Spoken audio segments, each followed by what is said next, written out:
የዓለማችን የፖለቲካ ትኩሳት ወደማይቀለበስበት ከፍተኛ ደረጃ ላይ ደርሷል። መካከለኛው ምስራቅ ዳግም በከባድ ጦርነት እየታመሰች ነው። ሰላም የቤኪ ቲዩብ ቤተሰቦች፣ እንኳን ወደ ቻናላችን በሰላም መጣችሁ። ዛሬ በዓለማችን ላይ እየተካሄደ ያለውን ምናልባትም የዘመናችን የጂኦፖለቲካ ታሪክ ሙሉ በሙሉ ሊቀይር የሚችለውን የአሜሪካን የእስራኤልና የኢራን ቀጥተኛ ጦርነት ጥልቅ ትንታኔ ይዘንላችሁ ቀርበናል።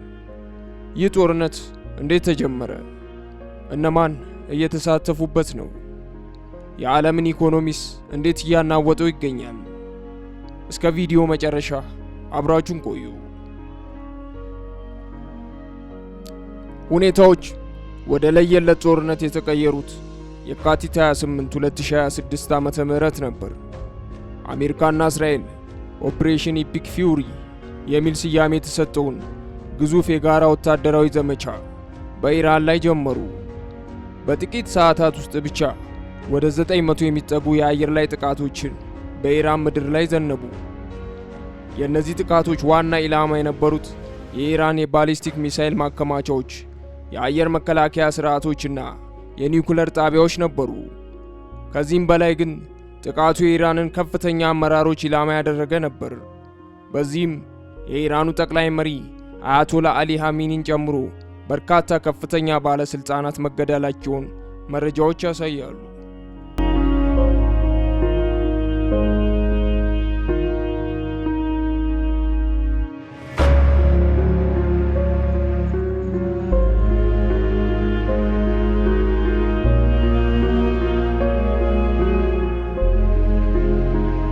የአሜሪካና የእስራኤል ዋነኛ ዓላማ የኢራንን የኒውክለርና የሚሳኤል አቅም ማዳከም እንዲሁም በኢራን የመንግስት ስርዓት ለውጥ ማምጣት መሆኑን አስታውቀዋል።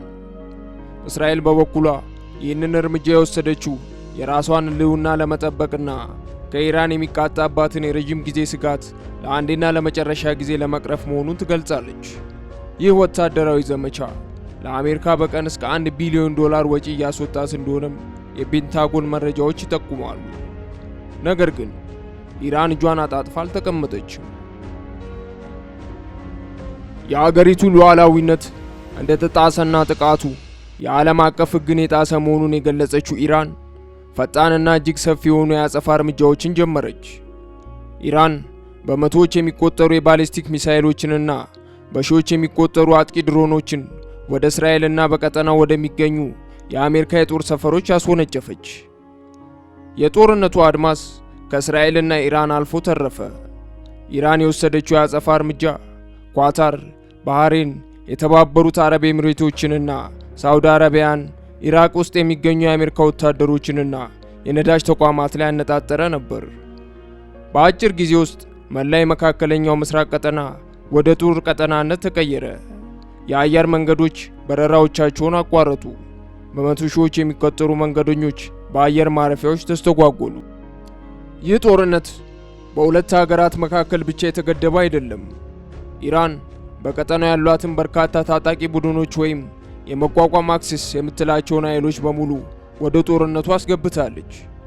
በሰሜን እስራኤል በኩል የሊባኖሱ ሂዝቡላህ እጅግ ዘመናዊ የሆኑና በሺዎች የሚቆጠሩ ሚሳኤሎችን ወደ እስራኤል ከተሞች እያዘነበ ይገኛል። ይህም እስራኤል ጦሩን በሁለት ግንባር ማለትም በኢራንና በሊባኖስ ድንበር ላይ እንድትከፍል አስገድዷታል።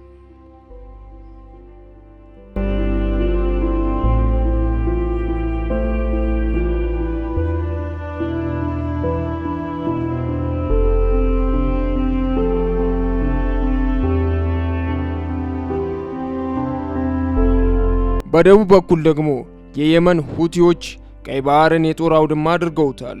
ወደ እስራኤልና ወደ ምዕራባውያን ሀገራት የሚጓዙ የንግድ መርከቦችን በድሮንና በሚሳኤል በመምታት ዓለም አቀፍ የንግድ መስመርን ዘግተዋል። አሜሪካና ብሪታንያ የሁቲዎችን ይዞታዎች በየመን ምድር ደጋግመው ቢደበድቡም ሁቲዎች ጥቃታቸውን ከመቀጠል ወደ ኋላ አላሉም። በተጨማሪም በሶሪያና በኢራቅ የሚገኙ የሺያ ታጣቂዎች በየቀኑ የአሜሪካ የጦር ሰፈሮች ላይ ጥቃት በመሰንዘር አሜሪካ በቀጠናው ያላትን ተጽዕኖ ለመቀነስ እየታገሉ ይገኛሉ። ይህ ሁኔታ መካከለኛው ምስራቅን ወደ ማይጠፋ የእሳት አደጋ ቀጠና ቀይሯታል። ጦርነቱ ከባሩድና ከጭስ ባለፈ የዓለምን ነዋሪዎች የኪስ ቦርሳ እየነካ ይገኛል። ትልቁ ስጋት ያለው የሆርሙዝ የባህር ወሽመጥ ላይ ነው። ይህ ጠባብ የባህር መስመር የዓለም 20 በመቶ የነዳጅ ምርት የሚያልፍበት ወሳኝ ስፍራ ነው። ኢራን ይህን መስመር ለመዝጋት መሞከሯ የነዳጅ ዋጋ ሰማይ እንዲነካ አድርጎታል። በአሁኑ ወቅት አንድ በርሜል ነዳጅ ከ$150 በላይ ሊያልፍ እንደሚችል የኢኮኖሚ ተንታኞች ስጋታቸውን ገልጸዋል። ይህ ደግሞ እንደ ኢትዮጵያ ባሉ በማደግ ላይ ላሉ ሀገራት ዋጋ ንረቱ ከፍተኛ ሁኔታ እንዲባባስ ያደርገዋል።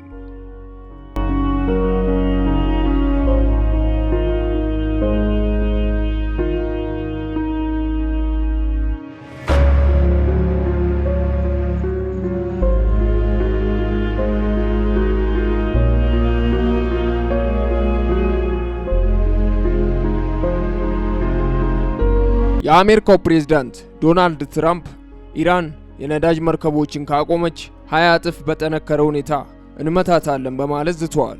ይህ ዛቻ በዓለም ገበያ ላይ ከፍተኛ ድንጋጤ ፈጥሯል። የትራንስፖርት ወጪ መጨመር፣ የምግብ ዋጋ መናርና የዓለም አቀፍ የአየር መንገዶች በረራ መሰረዝ የጦርነቱ ቀጥተኛ ውጤቶች ሆነዋል። ታዲያ ይህ ጦርነት ያበቃል? ዓለም ወደ ሶስተኛ ዓለም ጦርነት እያመራች ይሁን? አሜሪካና እስራኤል የኢራንን መንግስት ለመጣል ቆርጠው ተነስተዋል። ኢራን በበኩሏ የህልውና ትግል እያደረገች መሆኗን ገልጻለች። በሌላ በኩል ሩሲያና ቻይና የኢራንን መዳከም ዝም ብለው እንደማያዩት ስጋቶች አሉ። ዲፕሎማሲያዊ ጥረቶች ቢቀጥሉም በመሬት ላይ ያለው እውነታ ግን የከፋ ነው። ውድ የቤኪቲዩብ ተከታታዮች እናንተስ ምን ትላላችሁ? ይህ ጦርነት በቅርቡ ሰላማዊ መፍትሄን ያገኝ ይሆን ወይስ የከፋ ቀጠናዊ ምስቅልቅል ይፈጥራል? ሐሳባችሁን በኮሜንት መስጫው ላይ አጋሩን። ቪዲዮን ከወደዳችሁት ላይክ እና ሼር ማድረጋችሁን አትርሱ። በቀጣይ ሌላ ቪዲዮ እስከምንገናኝ ቸር ቆዩልን።